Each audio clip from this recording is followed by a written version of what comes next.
Hey guys, it's me, just me, John, and welcome back to my channel. Um, the second video is going to be completely different to what I intended to, not what I intended to put out, but more of the content that I said I was going to put out. But yeah, um, this is just me experimenting with storytelling and experimenting how voiceover works and all that kind of stuff. And it's about what recently happened in my family, and um it's been something that I've been pushing back.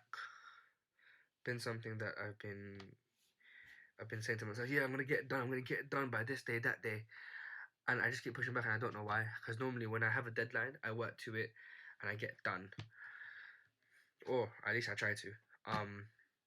But this one has been different because I've been doing it with a heavy heart, and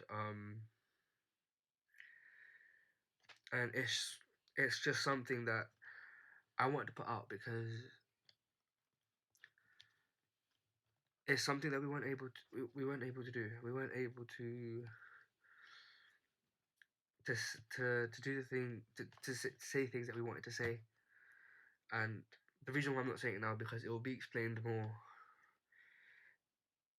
in the main bit. But it's just, yeah, it's been a video that I've been, as I said, been pushing back, been pushing back and pushing back. So now I've got it done, and I'm kind of proud of myself. So yeah, I hope you guys like it. This is my papa, aka Juanito Manzon, born in January 29, 1950. He lived and worked in hella places before he arrived in London in 1989, where 1 year later he met the love of his life, my mum.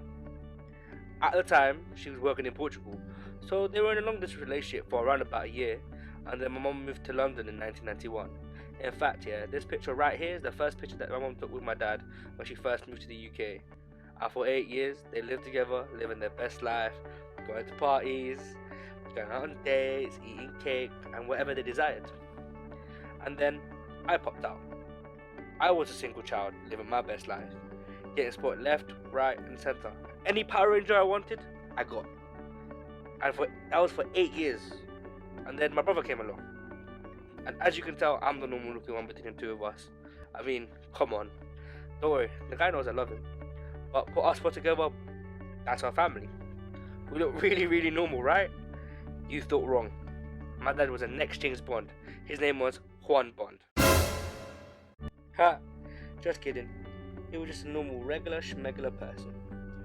But he was our epicenter. He was the reason why we were a happy family. Because he was funny, outgoing, selfless, and a caring father and husband. Always blessing us with his infectious smile. But on April 8th, 2020, my dad went into hospital.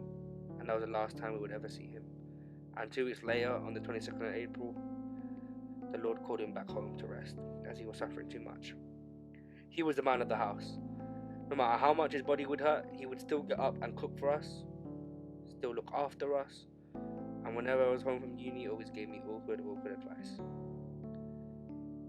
A big part of our family was taken away from us that day. Our papa was no longer with us, no longer there to hug, to kiss, and to cook your world famous Tunugo and pancit. If you know our family, you know how close we are as one. Never keeping secrets from each other, no matter what, and showing each other unconditional love.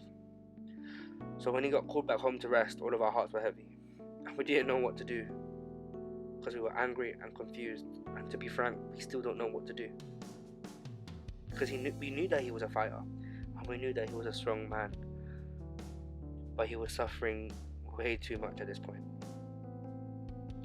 Papa, wherever you are, wherever you may be, we miss you so much, we love you so much, and we wanted to say thank you to you, because we didn't have the chance to, for everything that you've done for us. In year 3, I got the Best Boy Award. I showed Papa my award and I said that in the future, I would get him and Mama the biggest house ever, and I would get him and Mama anything they wanted. Papa said to not worry about that, and all he wanted was for me to be successful. So that has been my promise to him and Mama ever since. Fast forward to my year 6 graduation. When I showed Papa this photo, he said that it was going to get harder from here, but that he was always going to be here to look after me and be next to me, which he did, and I know he will continue to.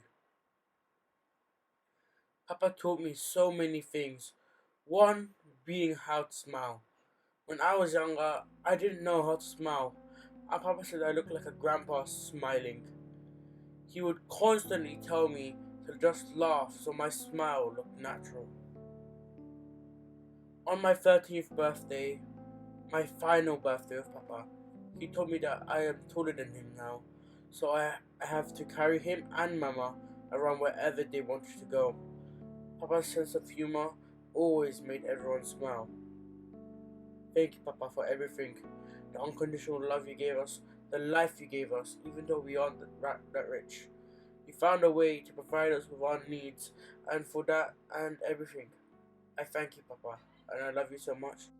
My dad had a very big impact on three things in my life: experiences, basketball, and education. I've got to experience loads of things in my life, which includes traveling to cities like Kaiserslautern, Berlin, Amsterdam, Paris, Chicago, and many more. I wouldn't have gone to these places if it weren't for Papa. He would always try and say it's good to see other cultures. I got to experience that because of him. He would always push me to go, regardless of whether I was paying for it or he was. He would always find ways to find some sort of money or even try and contribute. And because of me being able to experience the things I did and places that I've been to, it's helped mold some part of my personality. Papa always supported me in basketball, even though I know sometimes he worries about me getting injured again and tells me I should listen to basketball. But if I tell him that I didn't score a 3 today, he would always tell me you're saying that I passed too much.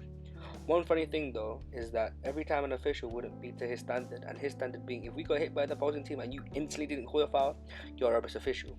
He would attempt to say not safe for work words, and I would calm him down due to his blood pressure getting higher and higher. That's why every time I asked him if he wanted to watch any games, my mum would stop me and say, "Do you want his blood pressure to rise?" He was always proud of what the teams I was a part of was able to achieve, and he would travel with me around the country.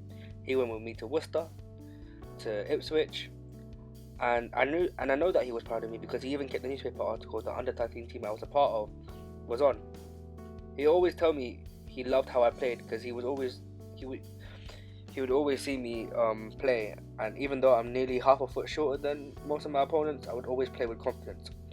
However, the aspect of my game he loved the most was my shooting, hence why he never liked me passing the ball. Now, as a kid, I was hella lazy when it came to education, and I didn't care. The only time I started to care was in sixth form.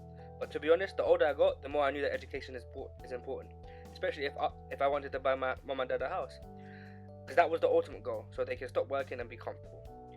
And I knew my dad was proud of me in terms of education, because every award ceremony he was there, and every decision I would make in uni, he would always support me. So I want to say thank you, Papa, for everything, spending 20 years with you, and in those 20 years you helped me to become the man I am today. Seeing how hard the struggle was and seeing how hard you worked, regardless of the circumstances, you would always be able to provide for us. You would always provide meals for us, and I can't thank you enough.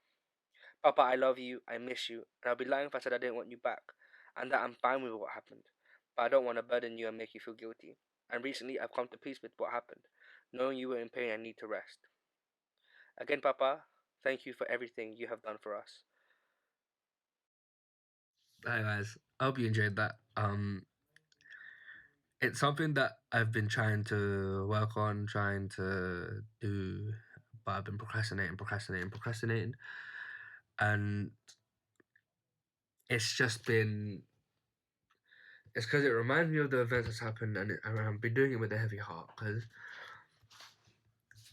I wasn't given the we weren't given the chance to say goodbye, say thank you, and it's it still plays heavy today. And as I said, I have come to peace with it, but I ain't never gonna heal if I'm being honest. But we have to keep going, and I have to keep doing it for him. my motivation and the strength for me to carry on has to be through my dad, and to do it for my mum and my brother and my future family is the one thing that I've learned from this is that make sure to tell the people that you love them and that you care for them and that you appreciate them, whether that be your husband, your wife, your mom, your dad, your girlfriend, your boyfriend, your children, your brother, your sister, your friends, your teammates, your coaches, your teachers, anyone that you love and appreciate.